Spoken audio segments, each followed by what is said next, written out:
Buenos días, bienvenidas y bienvenidos a todos y todas a esta sesión de presentación en el Día de los Derechos Humanos que hemos elegido expresamente y con esta intencionalidad para presentar la guía de sinhogarismo y diversidad, una guía que ha preparado Violeta Siego y que reúne pues, toda la mirada interseccional que queremos traer a nuestra intervención.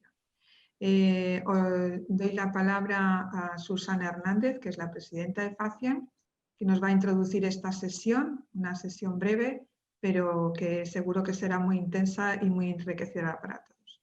Susana, pues cuando quieras. Gracias, Elena. Buenos días a todas y todos y bienvenidas a la presentación de la guía Sinhogarismo y Diversidad. No sé si la realidad se complica cada década o es que cada década vamos profundizando un poco más en esa realidad. Pero lo que sí está claro es que la realidad no es sencilla y que aunque sería más fácil que todo fuera blanco o negro o mejor de un solo color, si no aceptamos la complejidad del mundo no le daremos una respuesta adecuada.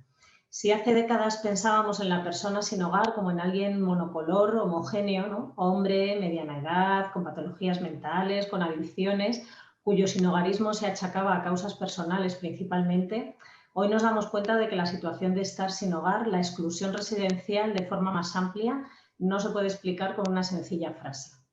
Porque el mundo es diverso y porque estamos atravesados por multitud de características que nos influyen y que al mismo tiempo que nos hacen únicos y diferentes, también hacen más complejo el abordaje de lo que nos pasa. Hoy, en el Día Internacional de los Derechos Humanos, la red FACIAN presenta una guía que quiere abordar ese concepto, la diversidad, a través de un marco conceptual, de una herramienta de análisis que es la interseccionalidad, que no es un concepto de hace poco, pero sobre el que vamos conociendo más en los últimos años. Esta guía es fruto del trabajo de 76 personas de los equipos, tanto profesionales como voluntarios de las entidades de la red FACIAN, a través de 10 talleres, un total de 25 horas, y quiere ser una ayuda para entender cómo esas características de las personas que acompañamos, sexo, etnia, religión, origen, clase, edad, se interrelacionan y tienen como consecuencia un trato desigual hacia ellos y ellas. También por nuestra parte, por las de los profesionales y por las personas voluntarias que trabajamos en las entidades de lo social, porque no estamos libres de aplicar los mismos sesgos, los mismos estereotipos y los mismos prejuicios que el resto de la sociedad, consciente o inconscientemente. Pero esta guía nos va a ayudar a disminuir esos sesgos, estereotipos y prejuicios de forma que seamos parte de la solución y no tanto del problema. Nos convertiremos en equipos transformadores, como dice la guía. Agradecemos desde la red FACIAN a Violeta Siego, analista e investigadora en Derechos Humanos y Vulnerabilidad, su acompañamiento en los talleres sobre interseccionalidad y la elaboración de esta guía en la que se exponen 7 claves a las que se han nombrado los 7 ejes fantásticos de la intervención interseccional. Con Violeta comenzamos una formación sobre la realidad LGTBI y nos ha seguido acompañando en este camino de abordaje de la diversidad con la formación en interseccionalidad. No quisimos que su trabajo se quedara en los propios talleres formativos y le pedimos que construyera una guía práctica que sirviese como herramienta en nuestro acompañamiento diario a las personas sin hogar. Gracias, Violeta, y seguiremos contando contigo para las siguientes ediciones, que ya hemos dicho antes que hay que seguir esto, pues eso, cambiándolo, ¿no? Porque hay que seguir evolucionando. Asimismo, agradecemos a la Comunidad Autónoma de Madrid su apoyo para la realización de estos talleres y esta guía. Y también nos va a acompañar Tania Sordo, abogada y consultora en género y derechos humanos con especialidad en litigio internacional, violencias por razón de género en contra de las mujeres y discriminación interseccional.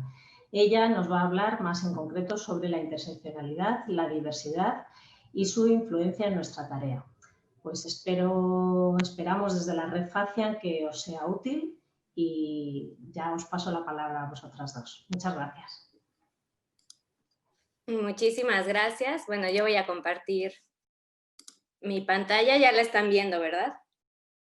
Genial, pues muchísimas gracias antes que nada por la invitación a esta guía que sin duda creo que es una aportación muy importante para trabajar la interseccionalidad y yo lo que voy a hacer es voy a como situarnos un poco sobre la importancia que tiene la interseccionalidad para el respeto de los derechos humanos de todas las personas.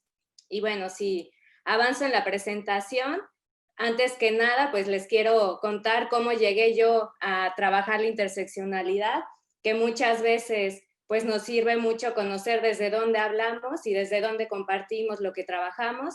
Bueno, yo me presento siempre con una foto de Frida Kahlo porque soy mexicana, y también traigo unas imágenes que están viendo en la pantalla sobre las manifestaciones feministas en la Ciudad de México, de donde soy, en Chile, de donde es mi mamá, y aquí en Madrid. Y yo empecé a trabajar la interseccionalidad porque hice un máster en estudios latinoamericanos que tenía un enfoque de antirracismo y que trabajaba mucho las discriminaciones por diferentes motivos, pero hacía falta la perspectiva de género. Y yo me preguntaba qué está pasando con las mujeres dentro pues de todo este movimiento antirracista, decolonial.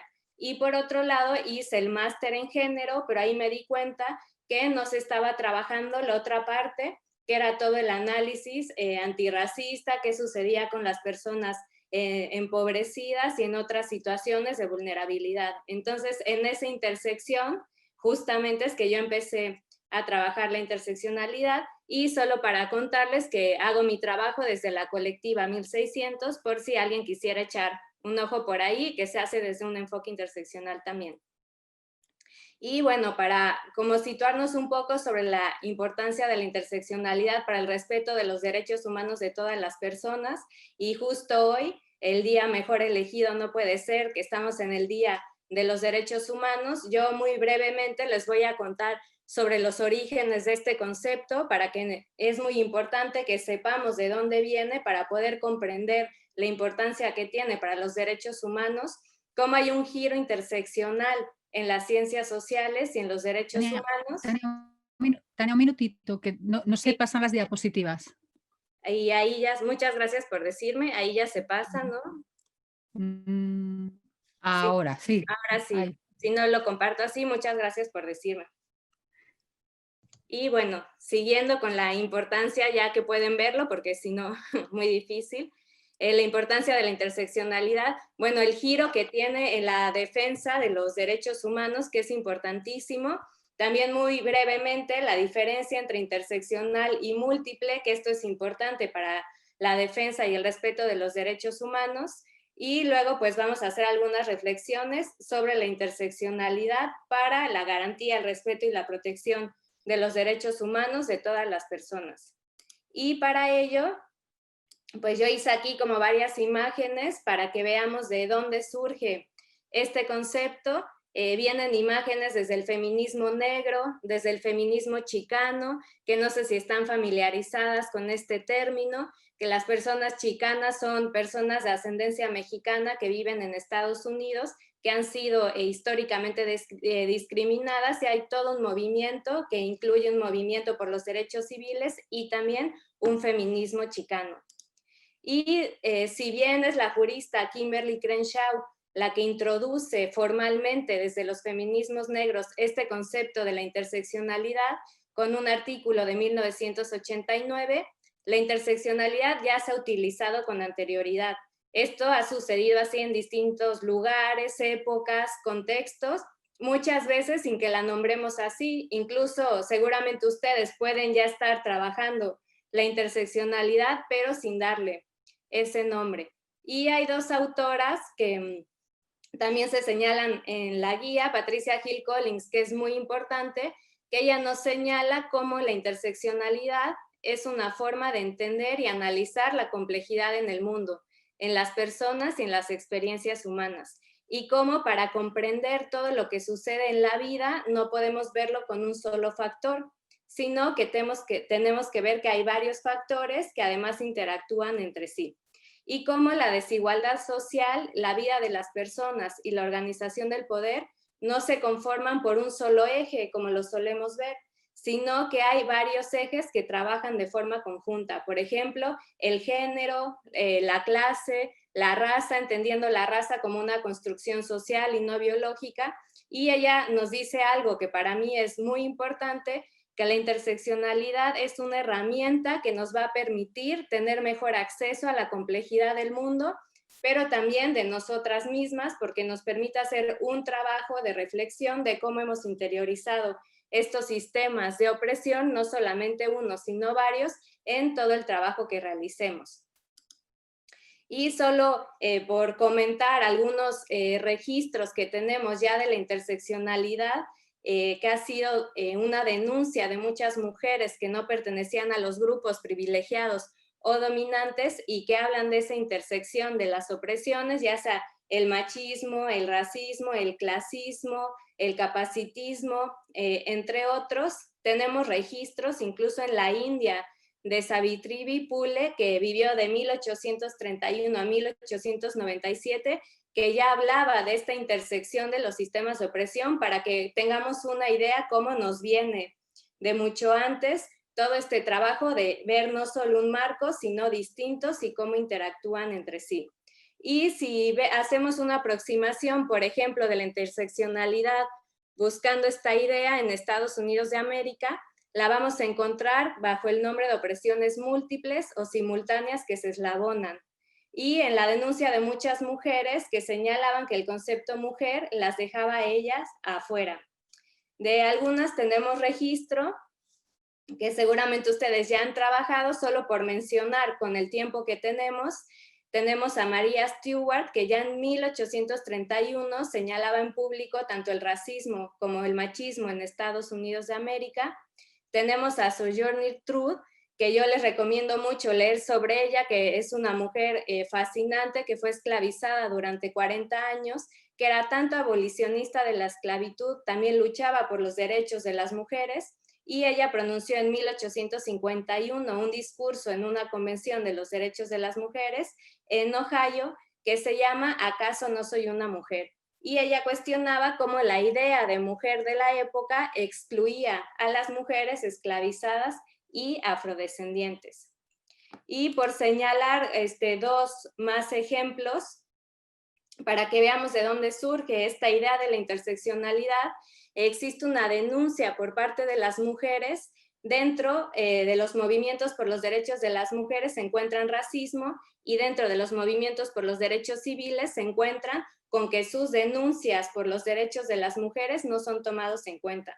Entonces, por ejemplo, encontramos cómo las mujeres africanas, afroamericanas, afrodescendientes, indígenas, empobrecidas, lesbianas y sus experiencias no se colocaban en el centro de los movimientos por los derechos de las mujeres. Y en los movimientos por los derechos civiles, nacionales y anticoloniales, la situación de las mujeres no era tomada en cuenta y se les llamaba a callar sus demandas por el bien del grupo. Y también muchas de ellas no querían denunciar porque tenían miedo a reforzar estereotipos negativos de los hombres en su comunidad. Esta denuncia también se lleva a cabo en la academia, en donde se habla de una construcción de las mujeres como las otras, que necesitaban ser salvadas, despojándolas de su resistencia y capacidad de acción. Y para que tomemos en cuenta dos ejemplos más de cómo ya viene esta idea de la interseccionalidad, que es tan importante para los derechos humanos, desde el feminismo chicano del que yo les hablaba, que es también de donde surge este concepto, ya en 1974 nos hablaban sobre la opresión socioeconómica de las mujeres chicanas y cómo enfrentaban tanto racismo como sexismo y sexismo racista. Aquí ya podemos encontrar esa denuncia. También la podemos encontrar en un escrito que es maravilloso, que es una declaración feminista negra de la colectiva del río Combahee, y es de 1979. Y aquí nos da todas las claves sobre la interseccionalidad y cómo la podemos aplicar en nuestros ámbitos, en este caso de las personas sin hogar, para que tomemos en cuenta todos esos ejes o factores que pueden estar presentes. Por ejemplo, ellas ya nos hablaban de que estaban comprometidas de luchar contra la opresión racial, sexual, heterosexual y clasista, y que desarrollaban un análisis sobre cómo estos sistemas de opresión se eslabonan, cómo estas opresiones condicionaban sus vidas y cómo todas son una experiencia simultánea. Es decir, las personas no tenemos experiencias separadas ni podemos ir separando partes de nuestra identidad que vienen dadas por los sistemas de opresión, sino que todas interactúan de forma simultánea con consecuencias para nuestros derechos humanos. Y ellas también señalan que su trabajo político es muy duro porque no luchan solamente contra uno o dos frentes de opresión, sino contra una extensión de opresiones, y que no tienen el privilegio que puede tener alguno de los grupos, como el privilegio racial, sexual, heterosexual o clasista, para hacer esta lucha. Y bueno, hay más registros que yo les podría contar, como el de las mujeres chicanas, que vuelvo a libros que son muy importantes, donde ellas nos hablan de que son vulnerables a lo que llaman el demonio de muchas cabezas de la opresión, como son mujeres que están más abajo y que muchas opresiones pasan por ellas sin tocarlas, y cómo experimentan el mundo de una forma que está interrelacionada con el color de piel y no pertenecer a los grupos dominantes. Hay muchos registros que no me voy a detener aquí, pero para que veamos de dónde viene este concepto de la interseccionalidad y cómo ha tenido y ha sido trascendental para los derechos humanos de todas las personas, no solo de las mujeres, sino es una aportación para luchar, para ver la intersección de todos estos ejes.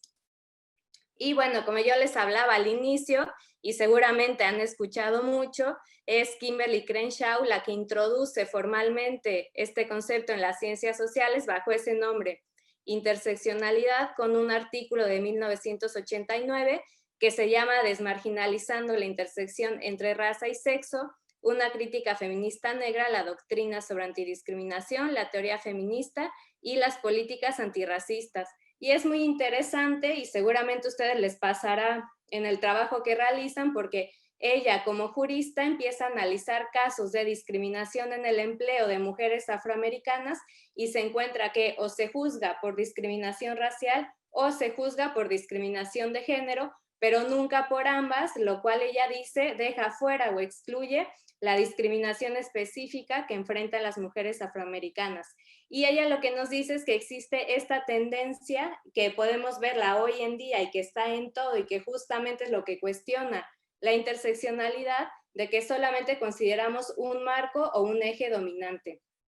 Y ella lo que nos dice es que, por ejemplo, en el caso de las mujeres afroamericanas, esto lleva a que cuando hablamos de mujeres, se suele hablar de mujeres blancas, cuando hablamos de personas afroamericanas, se suele hablar de hombres, y que cuando hablamos, por lo tanto, de las mujeres afroamericanas, no se está hablando de ellas porque se está dejando de lado sus experiencias y no se les está colocando en el centro. Y esto lo podemos ver también en lo que nos comentaban al principio de las personas sin hogar, que nos podemos preguntar de quién estamos hablando, qué imagen tenemos en la mente, cuando puede haber toda una diversidad de personas, de sistemas que están interactuando entre sí.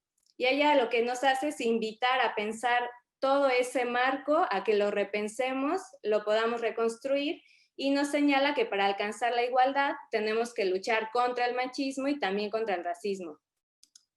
Y ella escribe otro artículo en 1993 y nos dice que si trabajamos violencia de género tenemos que trabajar género y raza de forma conjunta, y nos señala que en un principio exploró la intersección entre raza y género, pero que el concepto de interseccionalidad no solo puede, sino debe extenderse a otros factores. Tenemos otras autoras como Patricia Hill Collins, que también nos habla de toda esta intersección, hace la aportación del matriz de la dominación, que también lo verán por ahí en la guía, que es un concepto muy importante para que veamos la organización del poder en cada sociedad, y ella nos recuerda además que las opresiones no pueden ser reducidas a un tipo porque trabajan juntas para producir injusticias. Y ella nos pone un ejemplo en un libro que tiene ahora sobre cómo podemos analizar a partir de un solo marco o a partir de un análisis interseccional. Y en un libro del 2016 nos habla de la tragedia de la Plaza de Rana en Bangladesh, que seguramente habrán escuchado, que supimos en el 2013 que se cayó un edificio, una construcción, que había muchas personas trabajando en la industria textil y que murieron muchas personas. Pero si lo analizamos a partir de un marco interseccional, podemos ver cómo la mayoría de víctimas eran mujeres jóvenes. en cómo estaban en un país en donde las empresas tenían legislaciones más favorables, en cómo puede haber desventajas, es decir, derechos vulnerados para las trabajadoras y privilegios para los empresarios, y en cómo en la industria textil hay una desventaja por la intersección del sistema de género, edad, raza y ciudadanía, porque las mujeres que estaban ahí todas juntaban esta intersección del estatus migratorio que tenían. Esto las colocaba en una mayor situación de vulnerabilidad frente a la violencia, frente a la discriminación. También existen prejuicios, estereotipos y estigmas sobre las mujeres en la industria textil. Entonces, este es solo un ejemplo de cómo la interseccionalidad nos muestra que veamos como la foto completa y no solamente un marco.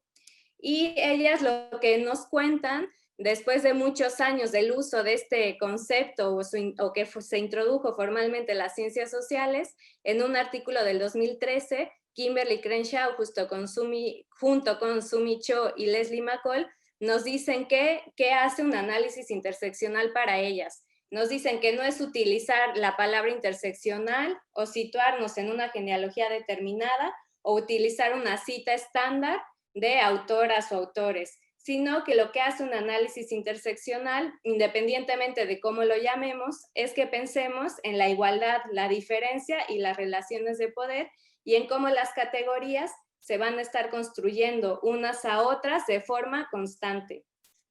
Y bueno, todo este análisis interseccional es muy importante para los derechos humanos en todos los ámbitos, como ustedes van a ver ahora en la guía, y también ahí se hace una distinción entre múltiple o interseccional, para como situarnos un poco, que no es lo mismo, no son sinónimos, no son conceptos intercambiables, y tiene consecuencias que utilicemos uno u otro en el ámbito de los derechos humanos. Un marco único, unitario, pues por ejemplo solamente veríamos el género.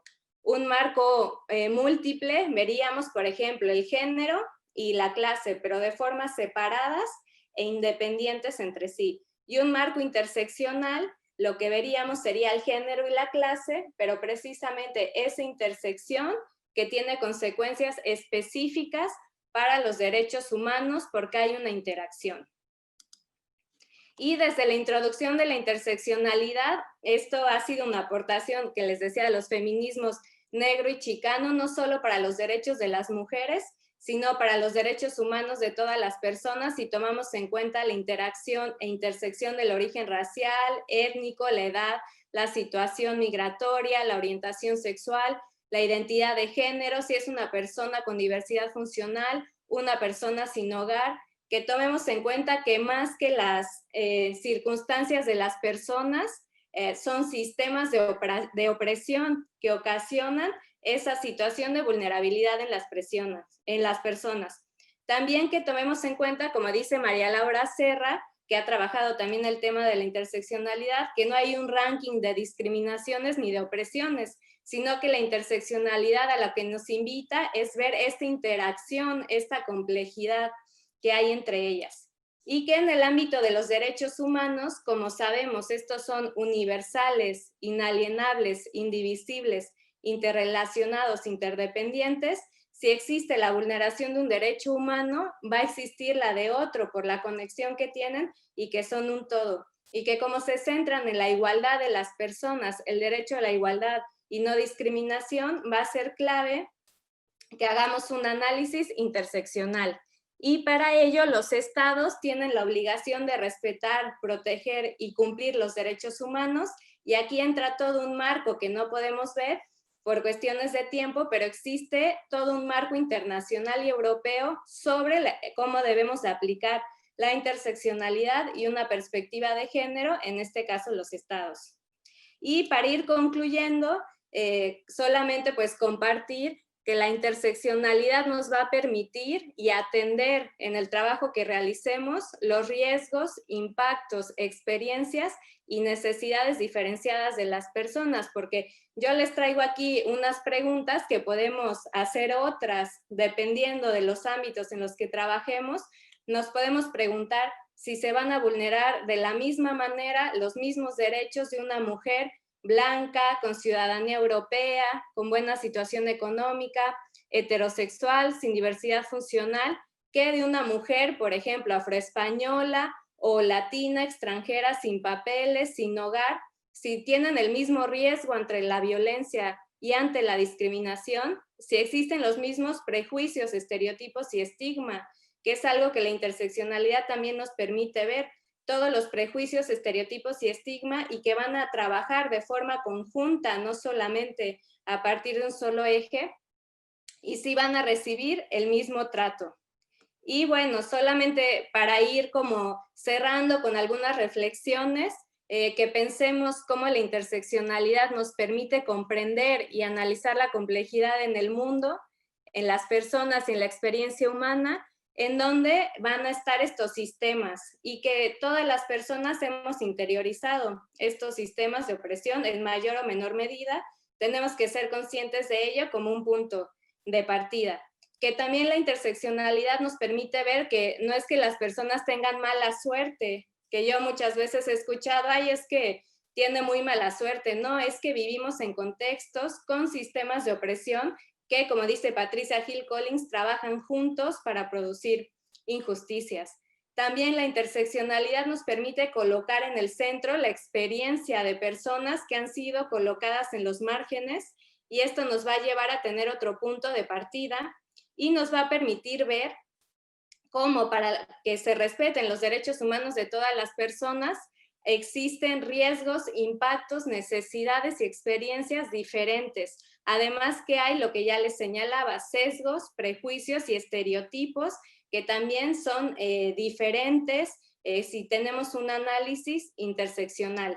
Y en el caso de la atención a las personas sin hogar, que es la guía que nos trae aquí hoy, podemos ver cómo la interseccionalidad nos va a permitir evitar, contener y reducir las consecuencias perjudiciales de las desigualdades en sus vidas, y cómo se puede aplicar a través de 7 claves que ya les contará Violeta, que son muy importantes estas claves para hacer todo ese análisis interseccional. Y bueno, finalmente, a mí solo me queda darle las gracias y felicitar por esta guía, porque creo que es una aportación muy importante, no solo en el ámbito que ustedes trabajan, creo que trasciende más allá por las claves que nos da, y también invitarnos hoy en el Día de los Derechos Humanos a que reflexionemos sobre cómo hemos podido interiorizar todos estos sistemas y cómo la interseccionalidad también en el trabajo es algo personal que nos puede llevar a reflexionar y a llevar todo este proceso. Y bueno, por mi parte solamente agradecer, y le paso la palabra a Violeta y dejo de compartir la pantalla para que la puedas compartir tú. Gracias, Tania. Muy importante lo que nos has enmarcado, la mirada de la interseccionalidad, fundamental para abordar pues, las realidades de los derechos humanos, ¿no? Violeta, pues te damos la palabra y esperamos esa presentación de la guía.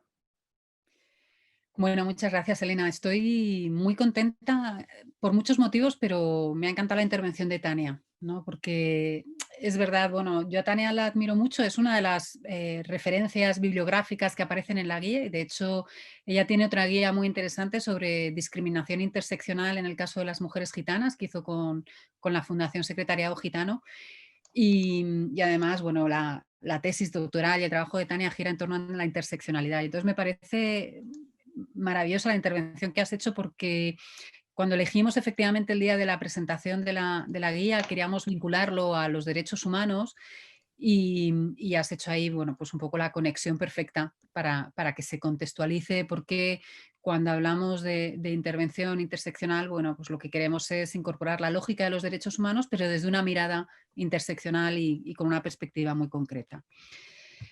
Bueno, pues vamos a presentar la guía. Es una guía que efectivamente trasciende a las realidades de sinhogarismo, pero que a mí me parece muy importante arrancar la reflexión que introduce en la realidad del sinhogarismo, porque las personas sin hogar son posiblemente las personas que más sufren situaciones de discriminación, de estigma, y de rechazo social y de incomprensión, ¿no? Son un grupo social en el que confluyen muchas realidades familiares, muchísimas secuelas sociales, trayectorias vitales muy complejas, con duelos y con traumas que les han arrastrado a situaciones de exclusión y que es una realidad que está ahí, pero que a nivel social no termina de comprenderse ni termina tampoco de resolverse, no se erradica el sinhogarismo y en la situación de sinhogarismo estamos comprobando que confluyen muchas otras situaciones de injusticia social, como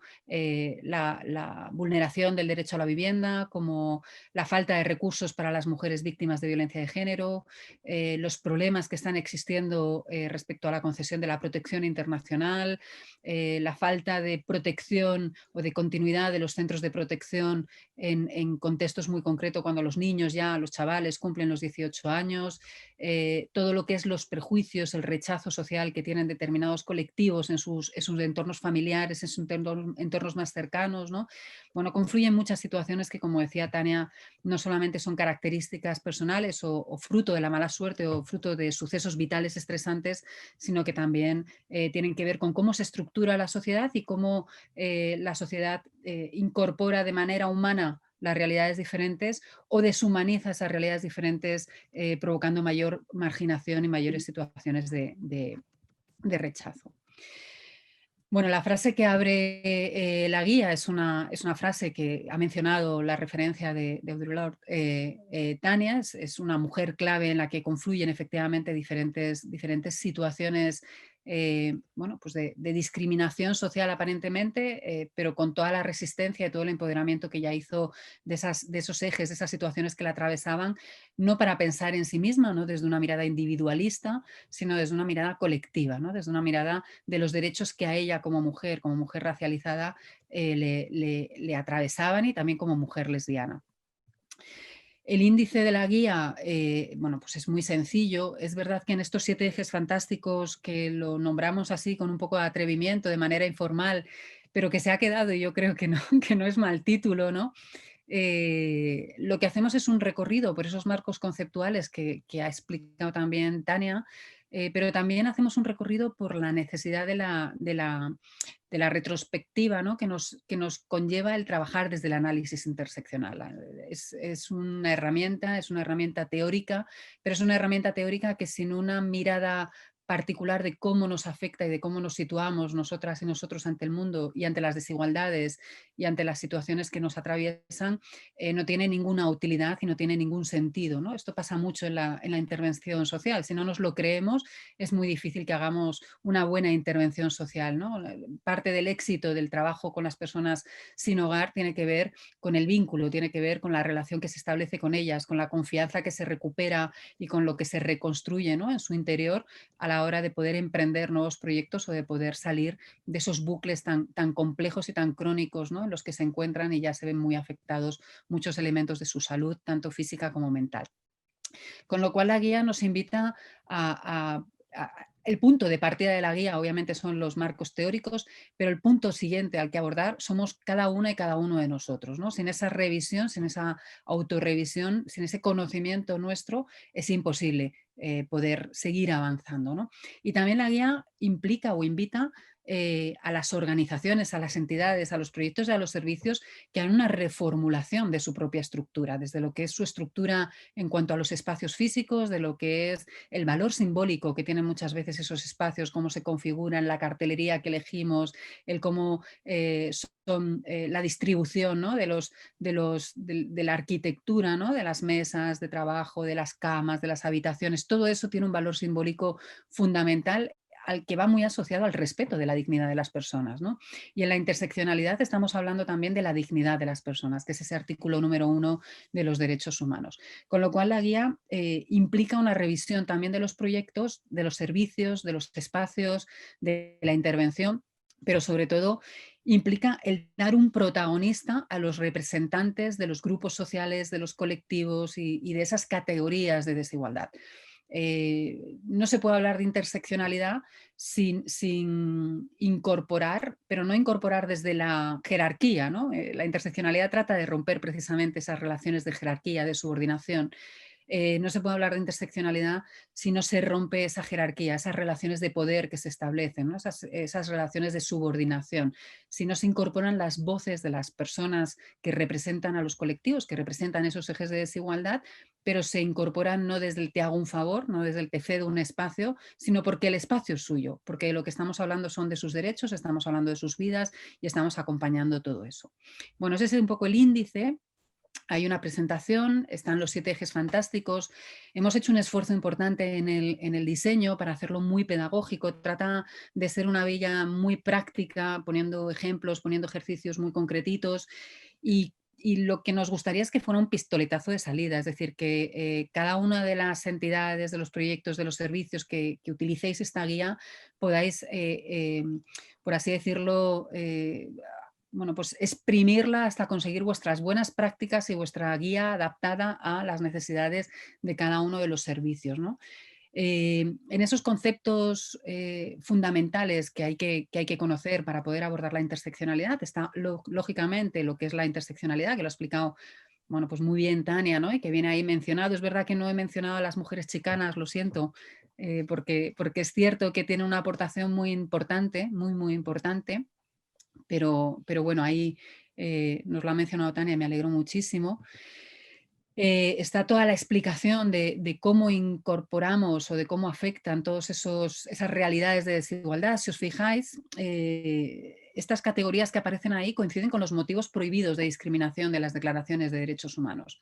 Es decir, hablar de interseccionalidad es hablar de derechos humanos, con lo cual la mirada interseccional a la que estamos haciendo referencia lo que nos dice es no fragmentemos los derechos humanos. Me ha encantado esa página, ¿no? de cómo los derechos son inalienables, ¿no? Están interrelacionados, es imposible, ¿no? Pues la interseccionalidad es lo mismo, ¿no? La persona sobre la que intervenimos, o sobre la que se construye una intervención, a la que acompañamos, que llega a nuestro recurso, que nos pide ayuda o que simplemente nos pide una cama, a esa persona la atraviesan multitud de realidades que tienen que ver con esos motivos prohibidos de discriminación, que son los ejes de desigualdad, ¿no?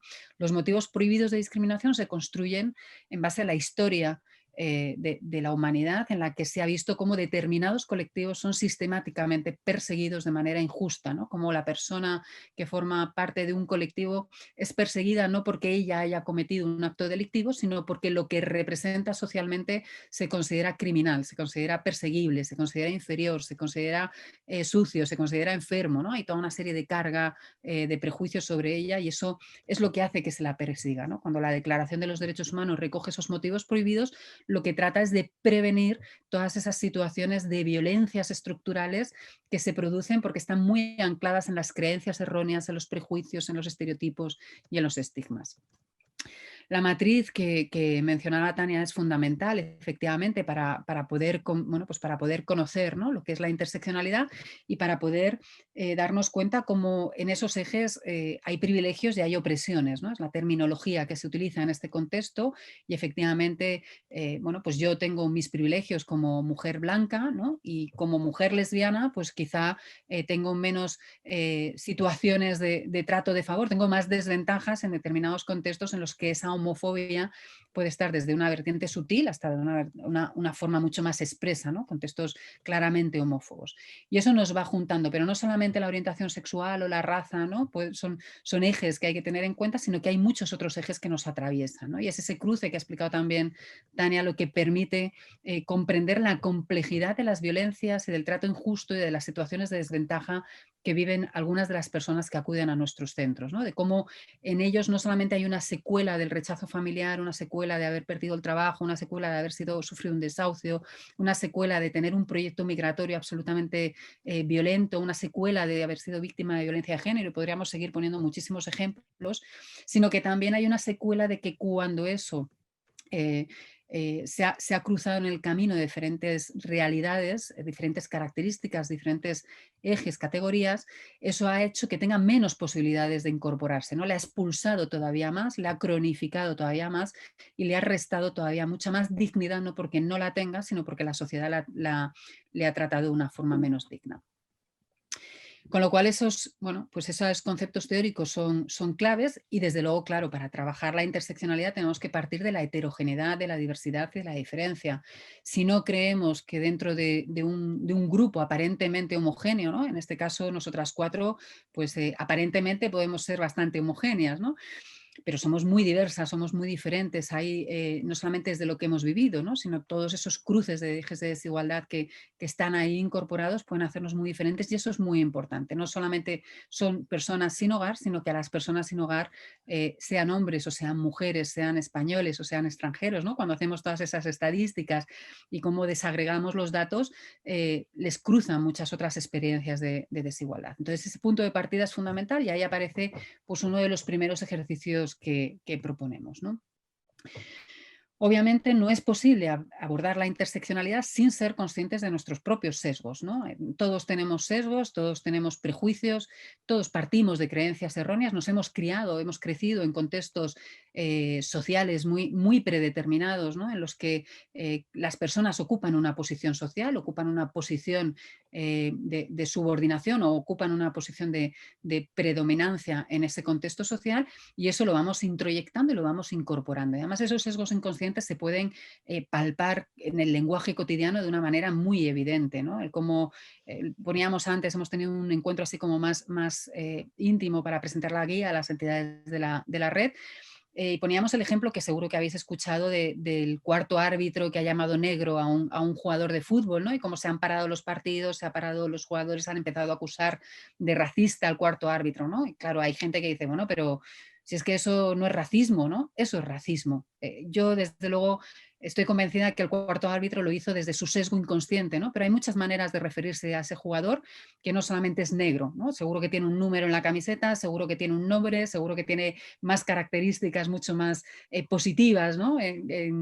Con las que le hubiera podido referenciar, pero el negro, ¿no? Aunque lo sea desde un sesgo muy inconsciente, hace reflejo o refleja ese racismo que existe hacia las personas racializadas, ¿no?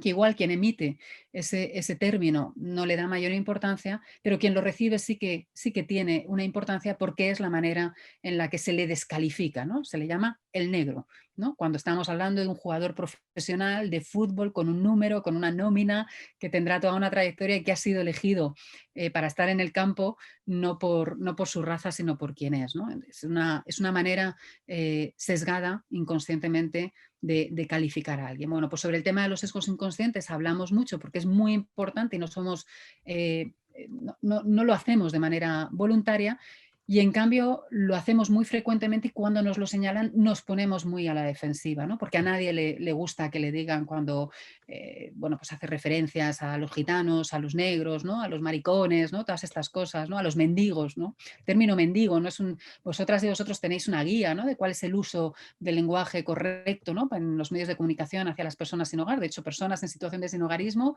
es una expresión larga, pero en la que tratáis de dar dignidad a las personas, ¿no? Poniendo énfasis en que no estamos hablando de vagabundos, de mendigos, ¿no? Bueno, pues todo eso que es tan importante, lo es en otras categorías y en otros ejes de desigualdad, ¿no? Y en esas asociaciones erróneas que se hacen y que son luego las que en situaciones de mucha adversidad y en los centros, en los servicios en los que estáis bajo situaciones de mucho estrés, de mucha adversidad, del ánimo muy caldeado, porque la gente se está jugando su supervivencia, aparecen todos esos mecanismos de defensa y en todos los mecanismos de defensa aparecen con mucha facilidad los automatismos, aparecen todos esos prejuicios y esas creencias que generan situaciones de conflicto, ¿no? Por eso es muy importante que las personas responsables de esos espacios, tanto a nivel educativo, formativo, como voluntario, como gestor o como responsable o director o coordinador o coordinadora, sean conscientes de sus propios sesgos para poder ir incorporando otras dinámicas de convivencia. En esos marcos conceptuales, pues hablamos del estigma, de los estereotipos, de los prejuicios y los tratamos de describir y es importante hacerlo. De hecho, fijaos que una de las imágenes que he elegido para poder reflejarlo es una de APN que habla de cómo se tiene que mirar a las personas sin hogar. Es decir, ya hay mucho trabajado dentro del sinhogarismo para evitar el tema de los estigmas.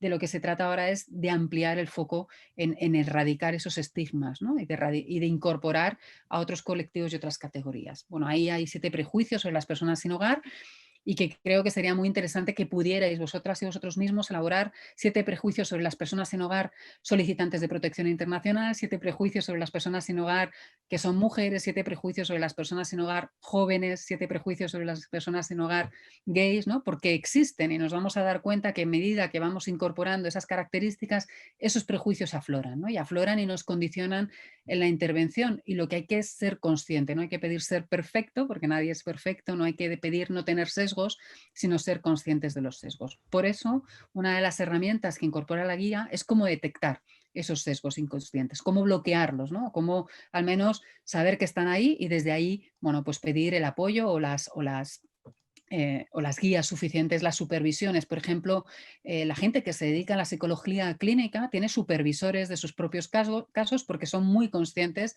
de que cuando tú intervienes de manera terapéutica puede haber transferencias y contratransferencias con la persona a la que estás atendiendo, ¿no?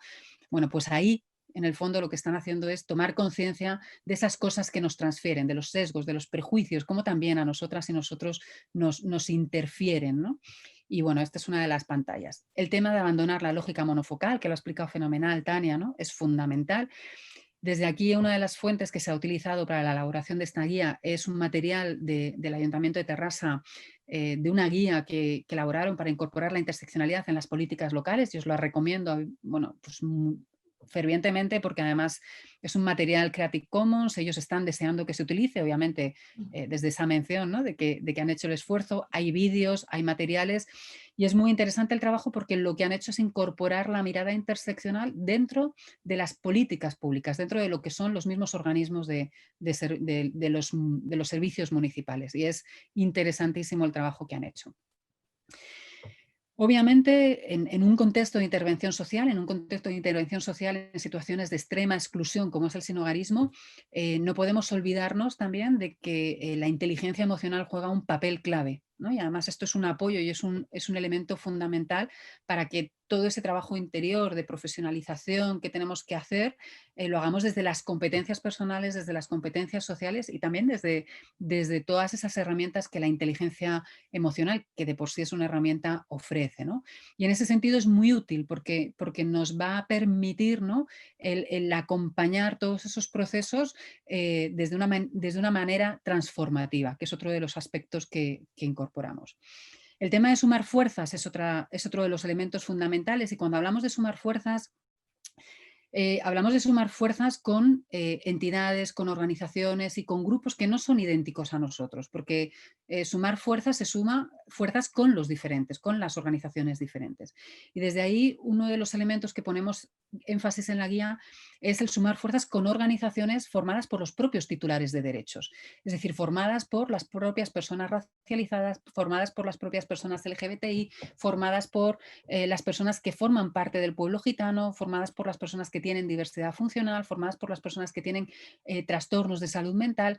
Es decir, son las propias personas que se están organizando para defender sus derechos, aquellas que necesitamos para poder sumar fuerzas desde una mirada interseccional, porque sus vivencias, sus experiencias son las que nos van a incorporar los elementos que nos van a permitir detectar cuáles son nuestros sesgos y hasta qué punto esas situaciones de desigualdad y de injusticia social, esas opresiones, están mucho más presentes en las estructuras de lo que nosotras y nosotros nos podemos imaginar, ¿no? Desde un mismo formulario que tienen que rellenar hasta un documento que tienen que leer, la información que se ofrece que se olvida o les invisibiliza continuamente, el lenguaje que utilizan las personas, la cartelería, los estigmas, los estereotipos, ¿no? en los que cae, con lo cual te deja fuera de esa ayuda. Y eso solamente lo vamos a poder conocer no leyendo muchos libros, sino escuchando muchas experiencias, escuchando experiencias de organizaciones que están organizadas colectivamente en la defensa de los derechos humanos, ¿no? Esto es importante también, no caer en la tentación de ponga una persona racializada en su grupo, ¿no? Esto de repente del testimonio, ¿no? de la cuota en malentendida, ¿no? La cuota entendida como el porcentaje, ¿no? Ya he puesto a una mujer, ya he puesto a una persona racializada, a una persona migrante, a una familia monoparental y ya he cumplido.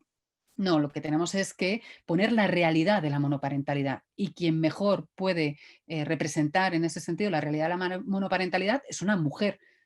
monoparental, porque es la que representa la mayoría de esa realidad familiar, ¿no? Pero también una mujer que tenga conciencia de ese discurso de derechos, ¿no? En la que ella es la portavoz de todo un colectivo, no es la portavoz de sí misma. Y esto es importante cuando hablamos de sumar fuerzas y por eso hablamos de organizaciones que ya estén trabajando en estos temas. El compromiso es algo que tenemos que adoptar a nivel individual, pero también tiene que adoptar la entidad y el proyecto en el que estamos, ¿no? En muchas ocasiones nos encontramos trabajando en solitario y esto no va de líderes mesiánicos, ¿no? Va de liderazgos inclusivos, va de organizaciones que se comprometen en que sus profesionales, sus equipos de voluntarios, sus propios equipos de coordinación, bueno, pues incorporen la mirada interseccional poniendo una serie de competencias que sabemos que van a favorecer ese liderazgo inclusivo, que es trabajar desde la inteligencia colectiva, es decir, centrarnos en los procesos y no solamente buscar los objetivos, y centrarnos en que esos procesos se construyen mejor en la medida en que somos capaces de gestionar todo el talento que tenemos alrededor. La comunicación fluida, ¿no? El respeto, la empatía, el hacerlo en coherencia, ¿no? El tratar de ser coherente, ser congruente, ¿no? Ser también reflexivo con cada una y cada uno de nosotros es fundamental. El tener en cuenta los intereses de los grupos sociales, no creer que sabemos lo que necesitan un colectivo de personas migrantes que ha llegado a nuestro centro, sino preguntar, ¿no? Tener en cuenta cuáles son sus intereses y desde ahí también trabajar en esos intereses, ¿no? Y no caer, no dejarnos llevar por los prejuicios, ¿no? Porque igual su principal interés es tener un móvil última generación para poder mandar fotos, ¿no? Y para poder tener una comunicación con las personas que dejan su país de origen y desde ahí nos sale todo el prejuicio de cómo puede querer tener un móvil de última generación, ¿no? Bueno, trascender de todo eso y ver lo que hay detrás y que además un móvil de última generación lo quiere esa persona, lo quiere cualquier persona. Es decir, que no es un elemento que por qué alguien lo va a poder querer tener y otra persona no. Seríamos una subordinación, ¿no? Si negáramos esa posibilidad. Obviamente es un ejemplo muy sencillo, pero yo creo que muy importante, que a veces nos lleva a juzgar a las personas que supuestamente son pobres y están en situación de necesidad y vienen bien vestidas, vienen con determinados elementos y ya desde ahí les restamos credibilidad a su petición, ¿no? Bueno, son dos cosas diferentes los derechos al aspecto, ¿no? Y eso es uno de los sesgos que intervienen tanto a favor como en contra. Y la afectividad consciente es algo fundamental. Yo esto lo he aprendido mucho con el trabajo de Pepa Horno y la consultoría Espirales, que trabajan mucho todo lo que es la afectividad consciente, que tiene que ver pues, con los sentimientos y las emociones, ¿no? Y cómo instrumentalizarlo de una manera constructiva y positiva y transformativa, ¿no? Y que también repare heridas. En derechos humanos hablamos mucho de la verdad, de la justicia y la reparación, ¿no? Y cuando hablamos de la reparación, no solamente estamos hablando de una reparación económica, una reparación psicológica, ¿no? De una atención psicológica que tienen las personas que han sufrido vulneraciones de derechos humanos que las han dejado heridas y que les han generado un daño, sino que también hay una reparación que tiene que ver con el vínculo, con el simbolismo, ¿no? Con esa afectividad consciente que es muy sanadora y que lo sabemos muy bien. Bueno, los equipos transformadores es clave, es decir, el liderazgo inclusivo no es posible si no hay un equipo transformador y en la realidad del sinhogarismo, de la erradicación de las situaciones de sinhogarismo, queremos, es un objetivo muy ambicioso porque se quiere hacer una transformación social absolutamente contraria a la lógica que ahora mismo están estructuradas las ciudades, que son en ese sentido muy inhumanas y que expulsan a las personas y las dejan en la calle bueno, pues simplemente con una situación de desahucio. Hemos tenido conocimiento hace unos días de una persona en situación de sinhogarismo en Collado Villalba que ha muerto en un parque y que fue desahuciado hace más de un año, una persona de 50 años, de 59 me parece, y que fue desahuciado hace más de un año y que no había habido una respuesta habitacional por parte del ayuntamiento, ¿no? Bueno, pues ahí estamos clarísimamente ante una situación no de mala suerte, sino de violación de los derechos humanos de esta persona, ¿no? Y ha muerto en la calle, consecuencia del frío, pero la situación va más allá, ¿no? La denuncia que hay que hacer va más allá, no solamente es lamentar su muerte, sino reivindicar la necesidad de que haya una respuesta hacia las personas que son expulsadas de sus casas, cuando además, curiosamente, en Collado Villalba parece que los 50 y pico pisos sociales que había fueron vendidos a los fondos de inversión, ¿no? Con lo cual vas tirando un poco de la cuerda y te das cuenta de que las situaciones de presión, esas situaciones estructurales, tienen mucho más que ver de lo que nos pensamos en las situaciones de sinhogarismo que viven y que sufren muchas de las personas que están en vuestros centros y en vuestros recursos y servicios. Fundamental las pautas antidiscriminación. ¿no? En la medida en que seamos conscientes de lo que estamos trabajando, que es un ámbito muy complejo, tenemos que ser conscientes de que las situaciones de sesgos inconscientes, de prejuicios, de estigmas, de estereotipos, no los llevamos solamente nosotras y nosotros y que nos tenemos que marear a nivel individual, sino que es una realidad estructural, es una realidad social y que están incorporadas en el modo de relacionarse de las personas, ¿no? Con lo cual, dentro de los propios grupos de convivencia, de los talleres, de los pisos, de los alojamientos, de los comedores, etcétera, se van a dar situaciones de desprecio, de deshumanización, de jerarquías, de utilización de poder, ¿no? De esas estructuras en las que se subordina a uno y se domina a otro a través del insulto, a través del menosprecio, a través de la categorización, ¿no? Por eso es muy importante ser conscientes de que tenemos que incorporar pautas de antidiscriminación a nuestros propios servicios y proyectos, y eso va desde lo que tiene que ver con el cómo ya estamos mostrando los mensajes y las ideas, ya estamos lanzando un mensaje de que ahí no se acepta racismo, no se acepta machismo, no se acepta capacitismo, no se acepta antigitanismo, hasta también el cómo organizamos los espacios físicos y también cómo favorecemos que en los propios equipos de voluntariado y de profesionales y de gente que colabora con nosotras y con nosotros haya representantes de los grupos sociales, ¿no?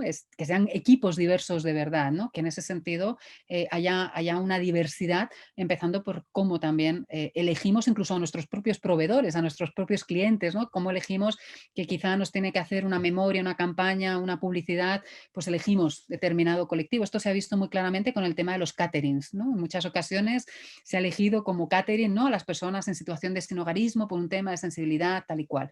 Bueno, pues esto es una manera de incorporar, ¿no? A las personas, de dignificar la realidad del sinhogarismo, ¿no?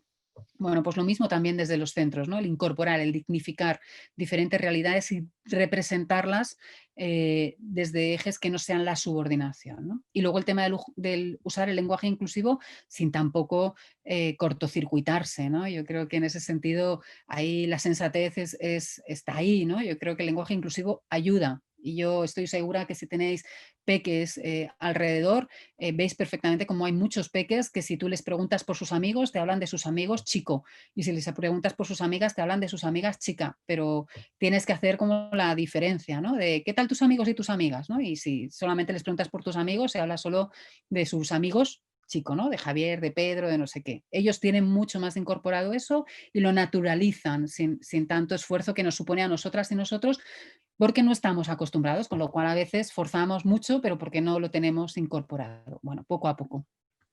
Los espacios seguros es otro de los elementos fundamentales, por no decir clave, y el espacio seguro no es un espacio segurizado. ¿No? No es un espacio con cámaras, con vigilante, con sanciones, con un reglamento muy estricto, ¿no? Yo cuando he trabajado con personas sin hogar, que he tenido la posibilidad hace más de una década, hace ya mucho, de trabajar en la Comunidad de Madrid como responsable de los proyectos de alojamiento de una fundación, uno de los elementos que era fundamental y que decís mucho es que los recursos se tienen que adaptar a las personas y no las personas a los recursos, ¿no? El tema de la flexibilidad de los recursos. Bueno, pues esto tiene que ver un poco también con los espacios seguros, ¿no? Con el hecho de que el espacio sea un espacio que no solo es un lugar físico, sino que también puede ser una actividad, una conversación, una relación, un vínculo, ¿no? Y que a esa persona le da seguridad para mostrarse como es, desde lo que le atraviesan esos ejes, ¿no? Pues si está sufriendo acoso por ser gay, si está sufriendo burlas o mofas por tener algún tipo de diversidad funcional, si está sufriendo desprecio, ¿no? Por ser migrante magrebí, ¿no? Bueno, pues todo eso es muy importante que nos lo cuenten las personas, ¿no? Y eso solamente se comenta y se sabe desde esos espacios seguros. Obviamente, o sea, vinculándolo con las pautas antidiscriminación, porque muchas veces las personas nos cuentan las agresiones, las amenazas, las mofas, las burlas, los insultos que sufren, pero se queda ahí, ¿no? Se queda en la intervención, se acoge, se respeta, se trata de capacitar a la persona para que sea más fuerte, más resiliente y que se empodere, ¿no? Pero la organización, el equipo, el proyecto no se responsabiliza de lo que significa esa discriminación y esa violencia, porque es una violencia estructural hacia la persona, no se responsabiliza y por tanto no está abordándolo desde una mirada interseccional. La interseccionalidad le pide el compromiso, que era una de las claves, a la entidad, ¿no? Y bueno, pues ahí hay una serie de claves que ayudan, ¿no? A tener a hacer ese espacio seguro, y tiene que ver con los planes de formación, tiene que ver con la cultura de la organización y tiene que ver también con los mecanismos de denuncia, de indagación, con las quejas, con la reparación, bueno, pues con todos esos mecanismos que canalizan de alguna manera situaciones incómodas que pueden estar sucediendo y que no estamos conociendo o que no estamos respondiendo, ¿no? Y la gestión de la diversidad, obviamente, pues implica que las entidades, las organizaciones asuman esa gestión de la diversidad, ¿no? Y desde ahí, bueno, pues hay una serie de planes de gestión de la diversidad que son fundamentales, y ahí hay algunas pistas para eso, pero si no llegamos a este eje, que es el eje 6, no estaríamos hablando de interseccionalidad, ¿no? Y es la representación, es esa parte en la que las personas que forman parte de los grupos sociales, de los colectivos, que representan de alguna manera, que vivencian y que personifican la discriminación y la desigualdad que está sufriendo ese colectivo a nivel social y estructural, tengan una voz en espacios de toma de decisión, ¿no? Esto es fundamental, porque desde ahí es de donde desde luego estaríamos abordando la interseccionalidad de manera real. No es análisis interseccional desde una lógica de los derechos humanos, desde la titularidad de los derechos, respetando esa titularidad de los derechos, y no desde una lógica asistencial, que la lógica asistencial es válida, pero también hay que ajustarla para lo que es útil, ¿no? No hay que tampoco estigmatizar la lógica asistencial, pero si estamos hablando de derechos sociales, económicos, culturales, cuando no muchas veces de derechos políticos, derechos de ciudadanía, la mirada interseccional es fundamental, porque en ese sentido da la titularidad, otorga la voz a los titulares de derechos, y eso significa y eso exige que haya que escuchar todas las voces y haya que darles un espacio de representatividad, ¿no? Hay que compartir los órganos de representación. Esto en el tema de la paridad, en las cuestiones de género, se viene avanzando mucho, ¿no? Todas y todos hemos escuchado cómo se pide, ¿no? que los órganos de dirección, que los órganos de tomas de decisiones no haya una paridad entre hombres y mujeres, ¿no? Porque se entiende que a la hora de incorporar esas miradas femeninas, esas presencias femeninas, aparte del valor simbólico que tiene de cara a la sociedad, el que las mujeres también pueden ocupar puestos de responsabilidad y pueden tomar decisiones, también hay la incorporación de elementos y de reflexiones y de análisis en esas decisiones que afectan a colectivos heterogéneos, no homogéneos, que las mujeres van a poder incorporar, ¿no? Con lo cual, el tener la representación de los grupos sociales en los espacios de toma de decisión, aparte del valor simbólico que tiene, que refleja, ¿no? que las personas, que no hay lugares ya predeterminados socialmente, ¿no? Que las mujeres migrantes tienen que ser siempre trabajadoras del hogar, ¿no? Y que las mujeres blancas pueden llegar a ocupar, pueden llegar a romper las brechas de los techos de cristal, ¿no? Pues rompemos, ¿no? con esa jerarquía, y de repente, bueno, pues hacemos un ejercicio de justicia social, en el fondo, abriendo la representación a las personas que realmente representan la diversidad. Y el último eje, bueno, pues es un eje en el que lo que hacemos es que abrimos la mirada a buenas prácticas. Nuestra acción no es más que la acción de una cadena que no solamente somos nosotros, ¿no? La guía, de hecho, tiene el objetivo de que sea una guía que genere nuevas guías, que genere nuevas prácticas, que genere buenas prácticas, y que desde ahí multiplique lo que es el análisis interseccional, ¿no? Con lo cual, bueno, pues ojalá, ¿no? dé pie a que se abran nuevas intervenciones y se abran nuevas lógicas de intervención en el sinhogarismo, siempre desde el respeto de los derechos humanos y siempre desde el respeto y el valor de que los titulares de derecho tienen mucho que decir, por no decirlo todo, en aquellos aspectos que afectan directamente al acceso de sus derechos, ¿no? Con lo cual es fundamental. Y desde ahí, bueno, pues las buenas prácticas, la que es imprescindible, obviamente, es la del Ayuntamiento de Terrassa, que os pongo ahí todo lo que es, bueno, pues el proyecto, el enlace y un poco la utilidad de cómo se intentó incorporar toda la lógica de la interseccionalidad a toda una ciudad, a las políticas públicas de una ciudad. Luego hay ahí un mapa que es muy interesante y que es muy fácil de realizar, que es todo un trabajo que hizo la Universitat Oberta de Cataluña, que es muy útil y que nos permite detectar cuáles son esas categorías, esos ejes de desigualdad que están atravesando, que están discriminando, que están haciendo sufrir a las personas que están en nuestros espacios, con los que compartimos espacios. Luego está ese videojuego que es muy divertido para detectar nuestros propios sesgos inconscientes. Un trabajo muy interesante que hizo la consultora GEA, 21 sobre percepciones, discursos y actitudes de las personas migrantes en un barrio de Madrid, en concreto en Vallecas, y es muy interesante porque dieron voz a todos los actores que tienen que ver en ese barrio, ¿no? No solamente le pidieron voz a los servicios sociales, a las organizaciones que están trabajando con ellos, sino que hablaron con los comerciantes, con los vecinos, con las propias migrantes, con la gente que estaban en los parques, ¿no? Con lo cual construyeron una mirada muy, muy completa de una realidad, que es la realidad migratoria en el barrio de Vallecas. Y por último, pues la jornada técnica que hicimos el año pasado, que yo creo que fue un paso muy importante y muy interesante que dio pie a esta cosa.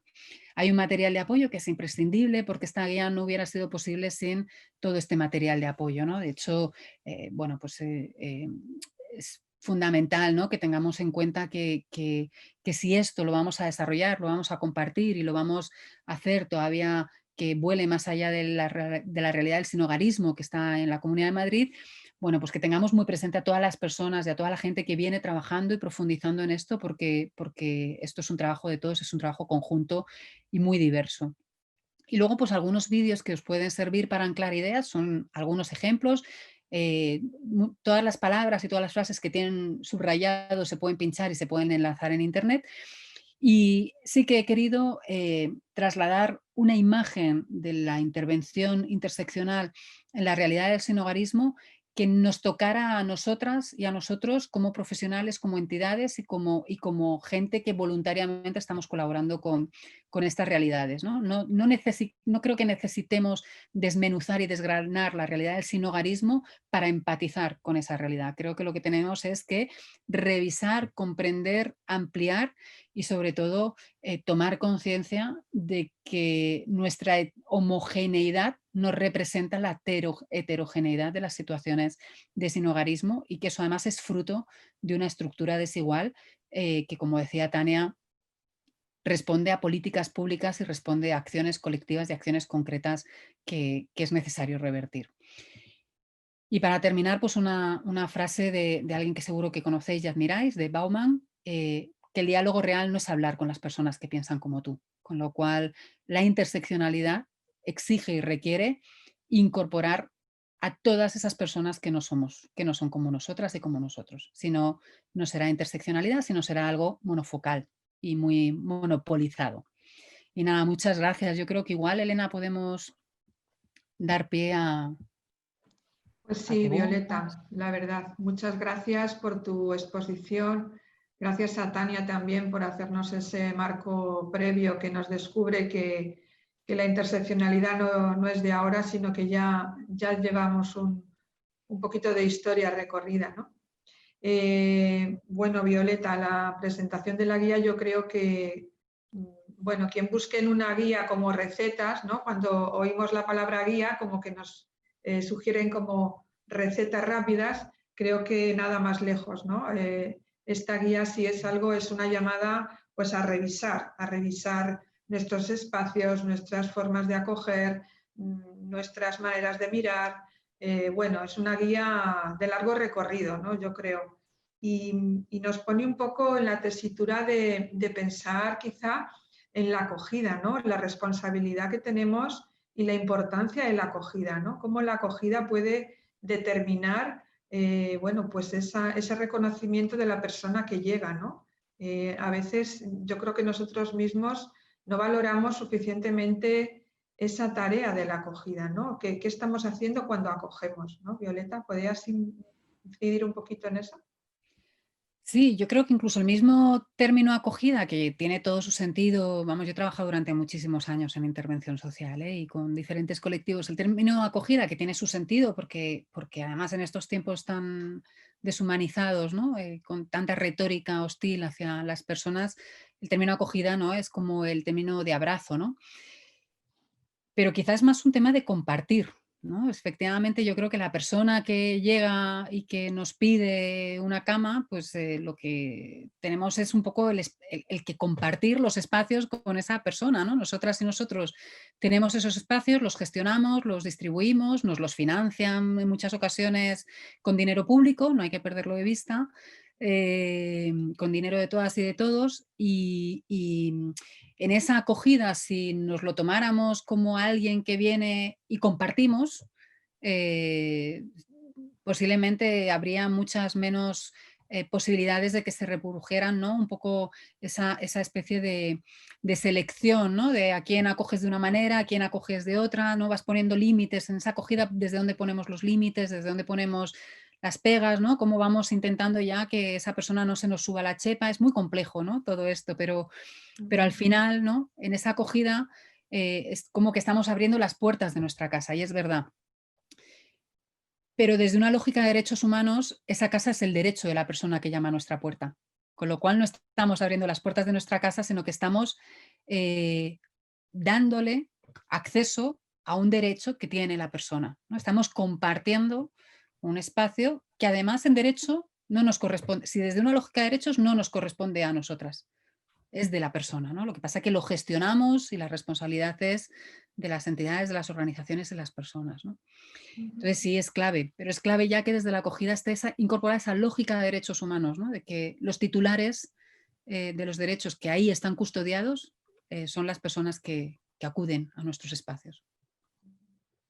Efectivamente. También el reto de incorporar esas voces, ¿no? Yo creo que ese sigue siendo, yo creo que uno de los grandes retos que tenemos siempre presentes, que verbalizamos, pero que a la hora de, bueno, pues de ponerlo en práctica, pues sea por la vorágine del día a día, por nuestros sistemas de los espacios, pues nuestros recursos, al final eso como que queda un poquito ahí aislado o segregado, ¿no? La importancia de incorporar a las propias personas. Totalmente. Y en muchas ocasiones, además, las personas en situación de sinhogarismo son personas que vienen con todo un daño también emocional en el que sus mecanismos de defensa para poder sobrevivir están a flor de piel, ¿no? Y los mecanismos de defensa, todas y todos lo sabemos, son muy traicioneros, ¿no?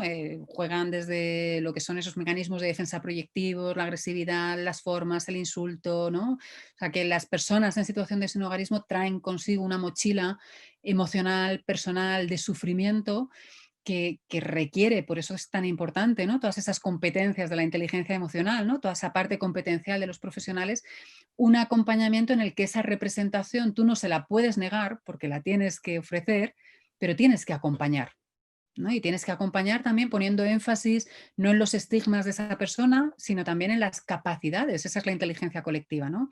Y luego reconociendo la dignidad, ¿no? Reconociendo también a la persona en su dignidad, ¿no? A la persona en quien es, ¿no? No restándole credibilidad por quién es, porque esto lo hacemos de manera muy inconsciente, pero a una persona gitana le restamos credibilidad automáticamente. De hecho, es muy curiosa cómo las memorias sobre racismo, los balances que se hacen sobre racismo en España, cuando se pregunta si tú quieres vivir, si tu edificio quieres que haya alguien gitano o alguien migrante, las respuestas más contrarias a la convivencia tienen que ver con el pueblo gitano y no con el pueblo, con la gente migrante, ¿no? Y el pueblo gitano es un prejuicio muy anclado que tenemos en España y que no lo miramos de frente, ¿no? Porque es otro tema. Claro, es que los gitanos, ¿no?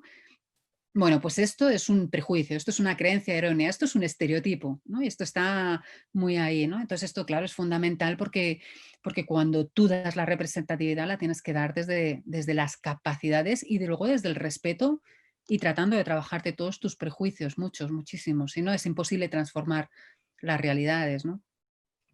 Uno de los ejes, yo creo, más invisibilizados, estos ejes de desigualdad, cómo abordamos el capacitismo, ¿no? Que habéis mencionado.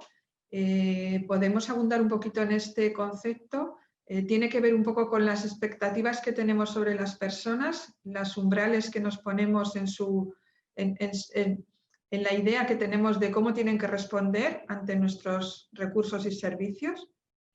Yo no sé si ahí, Tania, tú también quieres ahí como, porque de este tema sí que tú sabes un poco, ¿quieres ahí? Sí, bueno, en realidad,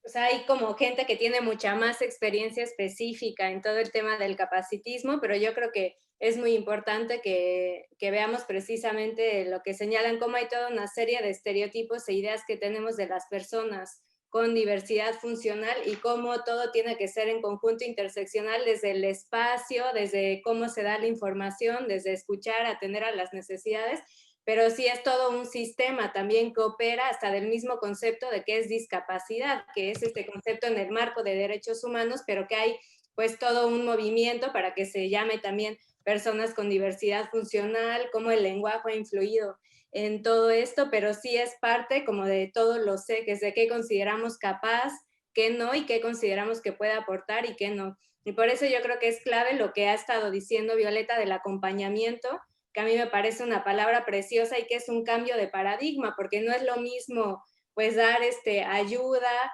o hablar por alguien que acompañarle en todo este proceso, ya sea una persona con diversidad funcional, donde también entra pues toda esta intersección de qué pasa si es mujer, qué pasa si es una niña, si es un niño, o también dependiendo de la diversidad que tenga, cómo se atiende y cómo la trabajamos. Entonces yo creo que es parte fundamental de los sistemas y que es muy importante que lo hayas traído a este punto, porque yo muchas veces veo que se hacen incluso paneles sobre interseccionalidad sobre el tema y que se suele, por ejemplo, incluir a mujeres migrantes, racializadas, pero en muy pocas ocasiones a mujeres con diversidad funcional o incluso también a hombres y todos estos ejes. Y es importantísimo tenerlo presente y también escuchar a las personas con diversidad funcional que tienen que decir, las necesidades específicas, sus experiencias, y a quienes han trabajado como mucho más todo este marco que tiene también como sus particularidades. Y no sé si tú quisieras añadir.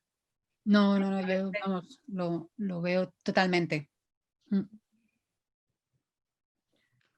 Muchas gracias, Tania. No sé si Susana quieres hacer alguna aportación o alguna pregunta.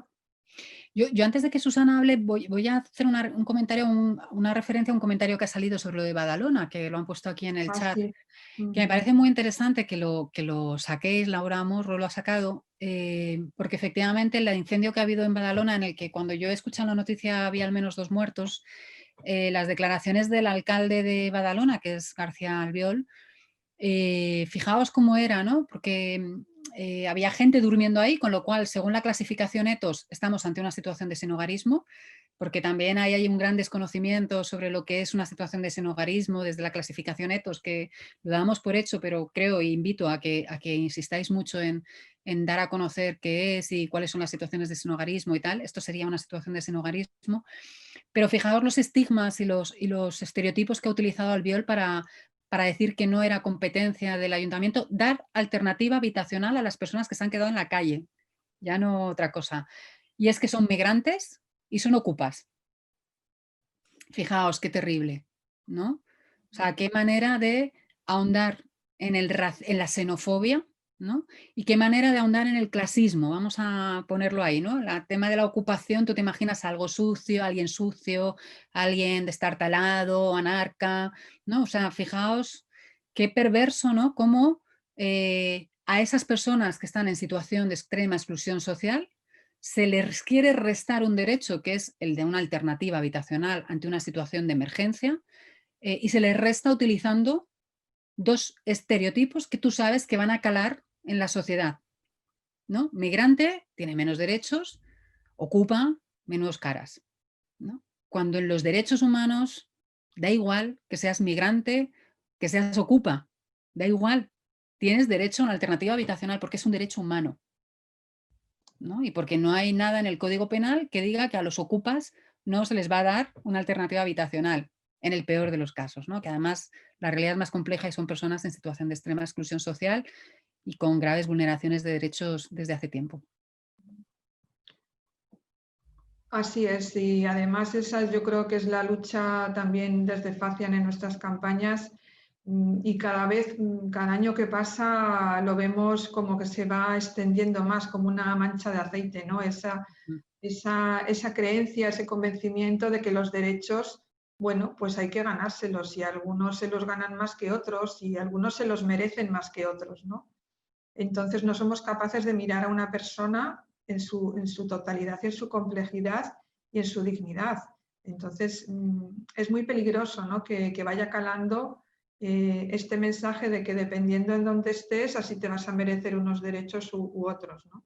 Eso es muy difícil de destruir, ¿no? Ese concepto está muy anclado en muchas personas, ¿no?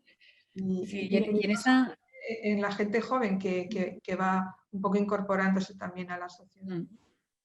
No, y en ese sentido a mí me parece fundamental que esos derechos les demos legitimidad, animemos y demos espacio a que los luchen los propios titulares de derechos, y que cuando les veamos en las calles reivindicando, como han sido los incendios de Lepe, que les hemos visto acampando delante del ayuntamiento, nosotras y nosotros no nos sintamos amenazados, ¿no? Porque ahí también nos surgen nuestros propios prejuicios y nuestras propias creencias cuando de repente vemos a un montón de migrantes manifestándose por las calles, ¿no?, reivindicando sus derechos. Esa es la representación que tenemos que dejar que suceda, en el sentido de dejar que suceda, en el sentido de no interferir, de no obstaculizar. Pero bueno, Susana, que te quitan la palabra ahí, lo siento.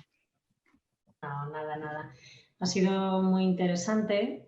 Yo creo que así como el 20 ha sido el año del COVID, el año 21 va a tener que ser el año de la interseccionalidad, porque vamos a tener que seguir profundizando mucho más en esto. De hecho, yo en las lecturas que he hecho sobre interseccionalidad siempre me queda un poquito la duda, no la duda, sino la dificultad, al menos en mi caso, ¿no?, de distinguir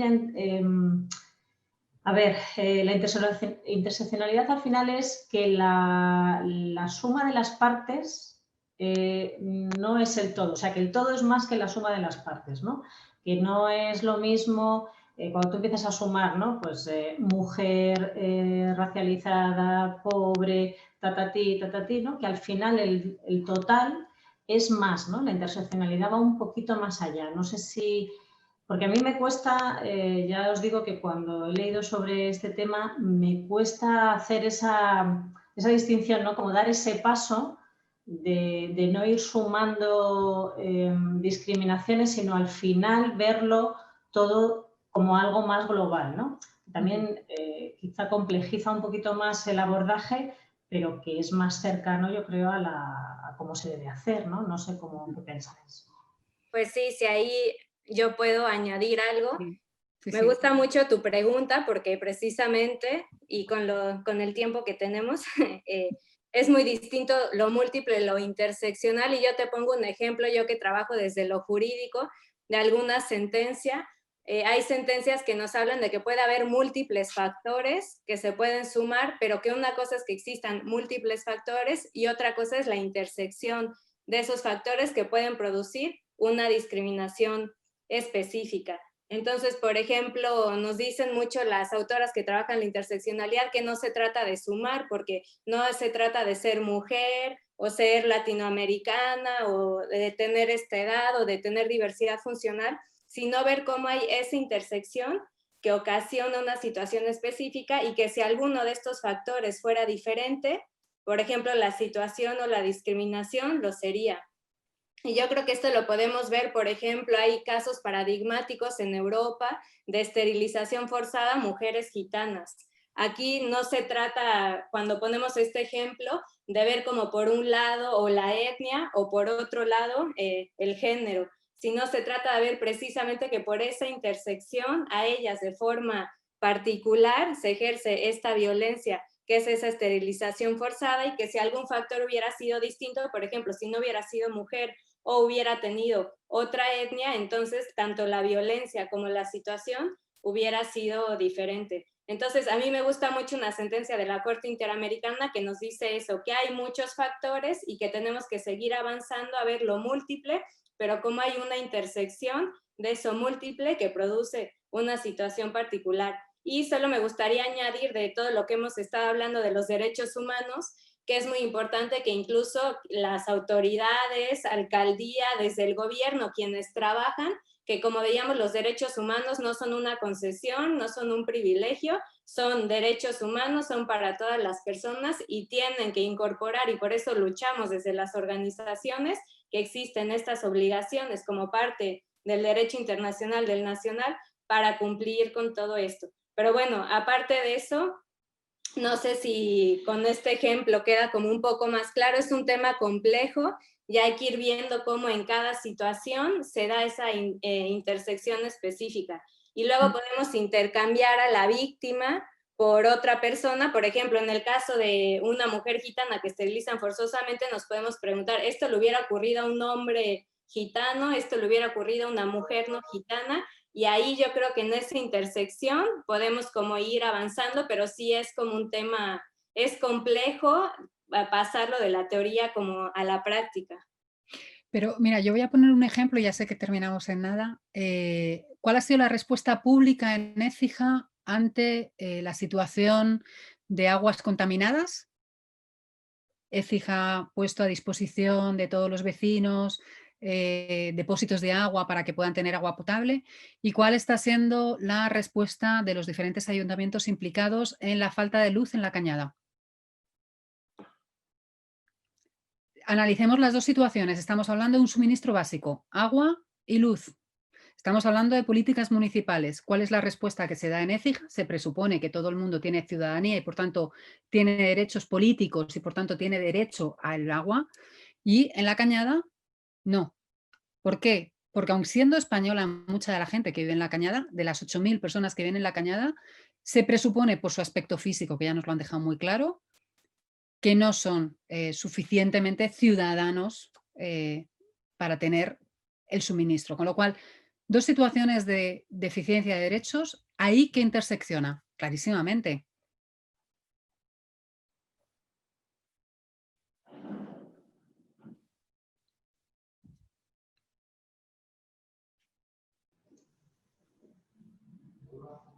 Sí, has puesto muy buena. Elena, conecta el audio, please. Ay, perdón, sí, que lo había cortado. No sé si queréis añadir alguna cosa. ¿O Susana?